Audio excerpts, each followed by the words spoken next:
অন্তর্বর্তী সরকারের দুর্বলতায় কি দেশে ফেরাবে শেখ হাসিনাকে? জানাবো প্রধান উপদেষ্টার সঙ্গে বৈঠকে নির্বাচনের রোডম্যাপ সহ যেসব দাবির কথা বলল বিএনপি। এদিকে দেশে এখন সংস্কার বেশি জরুরি বলল জামাত। এবং সর্বশেষ জানাবো 16 বছর প্রশাসনের যারা লুটপাট করেছে তাদের বরখাস্ত করতে হবে বললেন মির্জা ফখরুল। এতক্ষণ শুনলেন সংবাদ শিরোনাম, এবারে বিস্তারিত।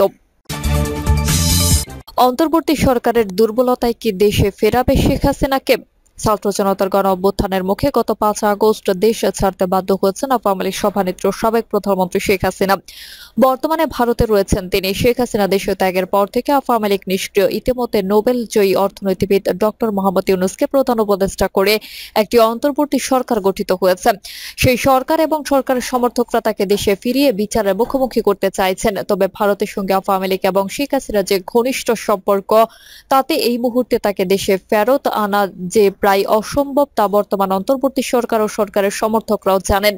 শেখ হাসিনা যখন দেশ ত্যাগের পরবর্তী কয়েক সপ্তাহ সবার মধ্যে এমন একটি সাধারণ বা ধারণা দৃঢ় ছিল যে 75 বছর বয়সী আওয়ামী লীগ সভানেত্রীর বাকি জীবন কাটবে নির্বাসিত অবস্থাতেই। কোটা সংস্কার আন্দোলন এবং তার পরবর্তী ফলাফল দেশে বিদেশে শেখ হাসিনার এমন নেতিবাচক ভাবমূর্তি তৈরি করেছে যে বাংলাদেশের রাজনীতিতে তার আর ফেরা সম্ভব হবে না। তবে সম্প্রতি এই ধারণা বা বিশ্বাস ধীরে ধীরে ফিকে হয়ে যাওয়ার অবস্থাও তৈরি হচ্ছে। আন্তর্জাতিক রাজনীতি বিশ্লেষকদের একাংশ বলছেন বাংলাদেশের রাজনীতির যে নেতৃত্ব শূন্যতা সেটি এক সময় শেখ হাসিনাকে দেশে ফিরে আসার পথ এবং রাজনীতি করার সুযোগ তৈরি করে দেবে। নরওয়ের অসলো বিশ্ববিদ্যালয়ের শিক্ষক, গবেষক এবং বাংলাদেশের নাগরিক মোবাশ্বের হাসান এ প্রসঙ্গে টাইম সাময়িককে বলেন, বর্তমানে ক্ষমতাসীন সরকার বৈধতা রয়েছে, জনসমর্থনও রয়েছে, কিন্তু এই সরকার নির্বাচিত কোনো সরকার নয়। এই সরকারের কোনো ম্যান্ডেট নেই। শেখ হাসিনা যদি চান তাহলে এই দুর্বলতাকে ব্যবহার করে এক সময় দেশে ফিরে আসতে পারবেন। এটা কেবলই সময়ের অপেক্ষা। যুক্তরাষ্ট্রের থিঙ্ক ট্যাঙ্ক সংস্থা উইলসন সেন্টার পরিচালক মাইকেল কুলেকম্যান ও এমনটা মনে করেন। টাইম সাময়িকীকে তিনি বলেন, বাংলাদেশ এবং বাংলাদেশের রাজনীতিতে শেখ হাসিনার প্রত্যাবর্তন শুধু সম্ভবই নয়, খুবই সম্ভব। কারণ পরিবারতন্ত্র দক্ষিণ এশিয়ার দেশগুলোর রাজনীতি ও রাজনৈতিক সংস্কৃতির অবিচ্ছেদ্য অংশ। যুগ যুগ ধরে দক্ষিণ এশিয়ায় এটি চলে আসছে। মাত্র একটি বাংলাদেশে এই সংস্কৃতির অবসান ঘটবে এমনটা প্রত্যাশা করা যায় না। তিনি আরো বলেন, তারপরও হয়তো বাংলাদেশ এবং বাংলাদেশের রাজনীতিতে শেখ হাসিনার প্রত্যাবর্তনের সম্ভাবনা শেষ হয়ে যেতে যদি আওয়ামী লীগকে নিষিদ্ধ করা হতো। কিন্তু বাংলাদেশটির বা দেশটির যে রাজনৈতিক বাস্তবতা, তাতে এটি একেবারেই সম্ভব নয়। আওয়ামী লীগ এখনো বাংলাদেশের বৃহত্তম রাজনৈতিক দল। প্রধান উপদেষ্টার সঙ্গে বৈঠকে নির্বাচনের রোডম্যাপ সহ যেসব দাবির কথা বলল বিএনপি। বিএনপির মহাসচিব মির্জা ফখরুল ইসলাম আলমগীর বলেছেন, অন্তর্বর্তীকালীন সরকারের মধ্যেও এমন অনেকে আছেন যারা গণঅভ্যুত্থানের যে স্পিরিট সেটাকে ব্যবহৃত বা ব্যাহত করেছেন। তাদেরকে সরানোর কথা বলে এসেছে। তিনি জানান, প্রধান উপদেষ্টার কাছে চুক্তিভিত্তিক কিছু নিয়োগ বাতিলের প্রস্তাব দিয়েছে দলটি। মির্জা ফখরুল বলেন, আমরা নির্বাচন বিষয়ে কথা বলেছি, নির্বাচন কমিশন এবং নির্বাচন ব্যবস্থার সংস্কার বিষয়ে বলেছি। আমরা বলেছি নির্বাচন কমিশন নিয়োগ আইন স্থগিত করে প্রধান রাজনৈতিক দলগুলোর ঐক্যমত্যের ভিত্তিতে অনতিবিলম্বে নির্বাচন কমিশন গঠন করতে হবে। নির্বাচন কমিশন নির্বাচন কবে হবে এবং সে বিষয়ে রোডম্যাপ দিতে বলেছে। তিনি বলেন, জাতীয় পরিচয়পত্র স্বরাষ্ট্র মন্ত্রণালয়ে নেওয়ার সিদ্ধান্ত অধ্যাদেশ দিয়ে বাতিল করতে বলেছে। বিতর্কিত কোনো ব্যক্তি যেন নির্বাচন সংস্কার কমিটিতে না যায় সেটা আমরা বলেছি। ফ্যাসিস্ট সরকারের সময় ভুয়া ভোটের মাধ্যমে হওয়া সকল ইউনিয়ন পরিষদ বাতিল করতে বলেছে। সেই সঙ্গে 2014, 18 ও 24 সালে নির্বাচনের সময় যারা প্রধান নির্বাচন কমিশনার ছিলেন তাদের সহ ভুয়া ও পক্ষপাত ও তুষ্ট নির্বাচন আয়োজনকারীদের বিরুদ্ধে ব্যবস্থা নেওয়ার দাবি জানিয়েছে।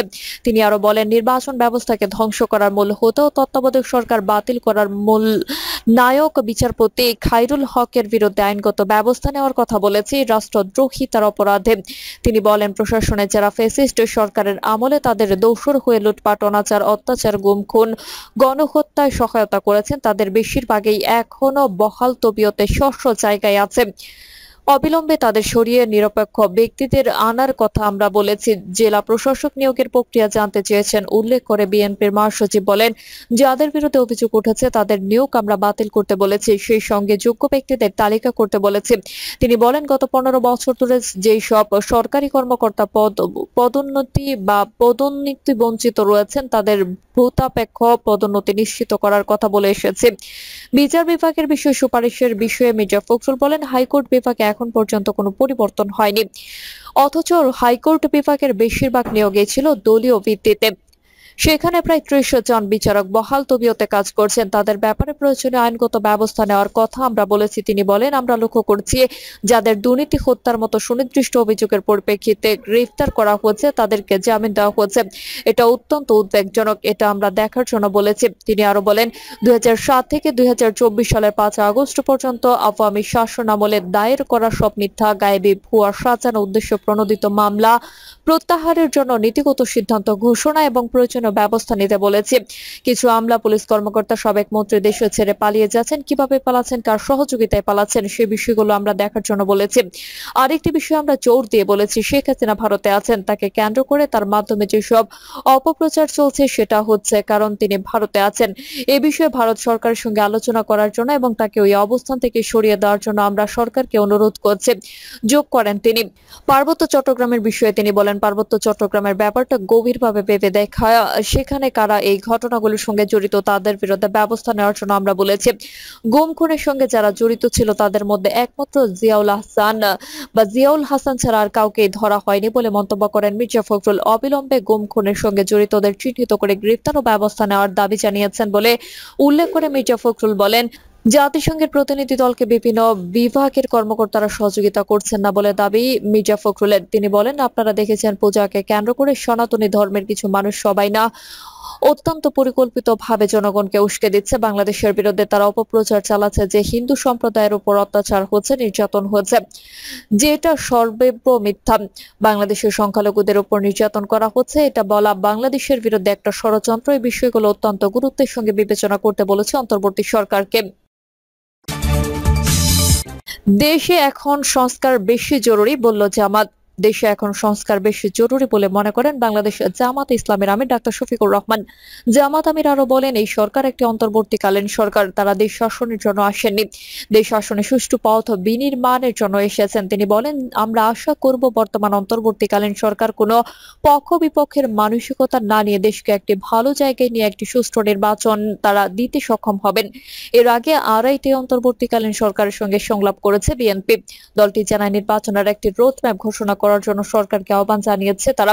সংলাপ শেষে সাংবাদিকদের বিএনপির মহাসচিব মির্জা ফখরুল ইসলাম আলমগীর বলেন, নির্বাচনের বিষয়ে আলোচনা হয়েছে, নির্বাচন কমিশনের সংস্কার এবং নির্বাচন ব্যবস্থার সংস্কারগুলো আমরা তুলে ধরেছি, আমাদের মতামত দিয়ে এসেছে। আমরা বলেছি যে নির্বাচন কমিশন নিয়োগ আইন স্থগিত করে প্রধান রাজনৈতিক দলগুলোর ঐক্যমত্যের ভিত্তিতে অনতিবিলম্বে নির্বাচন কমিশন গঠন করতে হবে। আর আমরা একটা রোডম্যাপ দিতে বলেছি, নির্বাচন কমিশন কবে নির্বাচন হবে সে বিষয়ে আমরা একটা রোডম্যাপ দিতে বলেছি। 16 বছর প্রশাসনে যারা লুটপাট করেছে তাদের বরখাস্ত করতে হবে বললেন মির্জা ফখরুল। আওয়ামী লীগ সরকারের শাসনামলে গত 16 বছরে যেসব ভূত দেশে লুটপাট চালিয়েছে তারা এখনো প্রশাসনে আছে জানিয়ে তাদেরকে বরখাস্ত করতে অন্তর্বর্তীকালীন সরকারের প্রধান উপদেষ্টা ডক্টর মোহাম্মদ ইউনূসের প্রতি আহ্বান জানিয়েছেন বিএনপির মহাসচিব মির্জা ফখরুল ইসলাম আলমগীর। তিনি বলেন, গত 16 বছরে আওয়ামী লীগ ও আওয়ামী লীগের পুলিশের মিথ্যা ও গায়েবী মামলায় যারা নির্যাতিত হয়েছে এসব মামলা এখনো নিষ্পত্তি হয়নি। এসব মিথ্যা মামলা যেন নিষ্পত্তি হয়ে যায় এজন্য সবাইকে জোর গলায় কথা বলতে হবে। আমাদের নিজেদের ভাগ্য আমাদের নিজেদেরকেই তৈরি করতে হবে, দেশ ও রাষ্ট্রের জন্য কাজ করতে হবে। তিনি বলেন, ডক্টর মোহাম্মদ ইউনূসের সরকারকে আন্দোলনের মাধ্যমে আমরা দায়িত্ব দিয়েছি, আমরা তাকে সময় দিচ্ছি এবং দেব, আমরা সে পর্যন্ত তাদের সময় দেব। যৌক্তিক নির্বাচন ব্যবস্থা করতে হবে বা করতে যে সময় লাগে। বিএনপির মহাসচিব বলেন, আমরা গণতন্ত্র প্রতিষ্ঠা করতে চাই, ভোটের অধিকার প্রতিষ্ঠা করতে চাই, আবার আমরা মৌলবাদ জঙ্গিবাদ দেখতে চাই না, আমরা সুস্থ উদারপন্থী গণতন্ত্র দেখতে চাই। এজন্য আমাদের সঠিক মানুষ মনে করে দায়িত্ব দিয়েছে। অনুষ্ঠানে শিক্ষকদের উদ্দেশ্যে তিনি বলেন, বিএনপি বিএনপির সরকার ক্ষমতায় এলে শিক্ষা ব্যবস্থাকে দলীয়করণ করা হবে বলে ঘোষণা দিয়েছেন বিএনপির চেয়ারম্যান বেগম খালেদা জিয়া। এই সময় খালেদা জিয়ার রোগ মুক্তির জন্য সবার কাছে দোয়া কামনা করেন তিনি। ফখরুল বলেন, পারিবারিকভাবে আমরা শিক্ষক পরিবার। আমার বাবা, আমি, আমার বড় বোন, আমার ছোট বোন শিক্ষকতা করেছে। আমাদের পরিবারের 90% মানুষ শিক্ষকতার সঙ্গে জড়িত। এই কারণে আপনাদের সমস্যা আমরা বুঝি। সে কারণে আপনাদের জন্য কথা বলতে আমরা দ্বিধাবোধ করি না।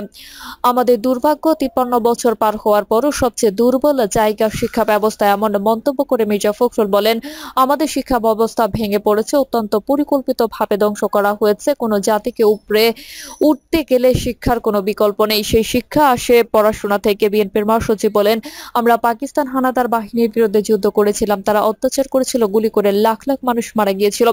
পাকিস্তান বাহিনী কি পরিমাণ নৃশংসতা চালিয়েছিল সেটা আমি জানি, আমি এটা ভুলতে পারি না, কারণ আমি নিজেও মুক্তিযোদ্ধা ছিলাম। তিনি বলেন, কিন্তু দুর্ভাগ্য আমাদের, আমরা সেই গণতন্ত্রকে বারবার ধ্বংস করেছি।